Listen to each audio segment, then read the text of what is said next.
Une expression en français, on dit oui, il a été renvoyé comme un malpropre. Malpropre, ça renvoie carrément à quelqu'un de sale, quelqu'un qui n'est pas propre sur lui, comme on dit. Et pour beaucoup de gens, l'odeur, la saleté, la crasse, mais l'odeur, parce que c'est ça qui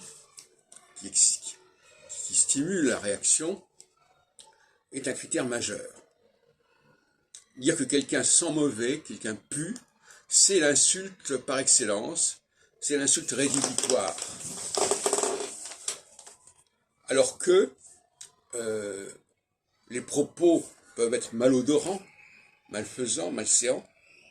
Quelqu'un peut avoir dit des choses, mais ces propos, d'abord, ils peuvent rester dans les mémoires, mais ils ne restent pas dans l'atmosphère, si on peut dire.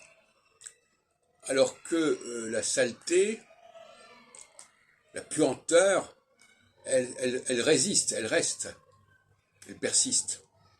Et donc elles peuvent s'observer.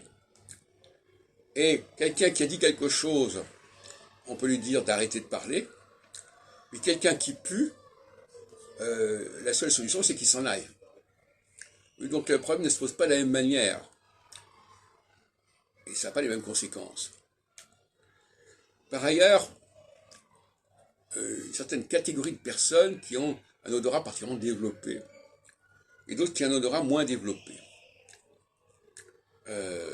C'est comme les chiens, il y a des chiens qui ont un odorat très très développé, et qui sentent des choses que tout le monde ne sent pas. Et donc là aussi, la notion d'odeur, c'est une notion extrêmement relative. Si les gens ont un odorat particulièrement développé, ils vont réagir là où d'autres ne réagiront pas. Si les gens ont une sensibilité auditive, mentale particulière, ils ne supporteront pas des bruits que d'autres supportent. Ils ne supporteront pas des chuchotements, des murmures, etc.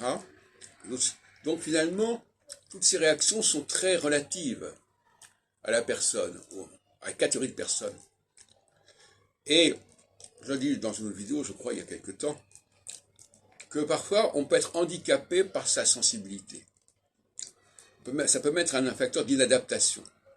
Quelqu'un qui attache trop d'importance aux odeurs va être inadapté dans une société qui ne leur accorde pas la même importance.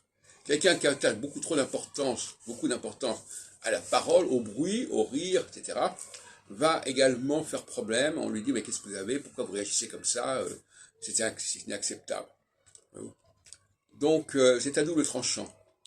Tout comme le surmoi peut provoquer du ça, et le ça du surmoi. Si quelqu'un réagit de manière excessive à quelque chose, ça va le déclencher chez lui des réactions qui relèvent du ça.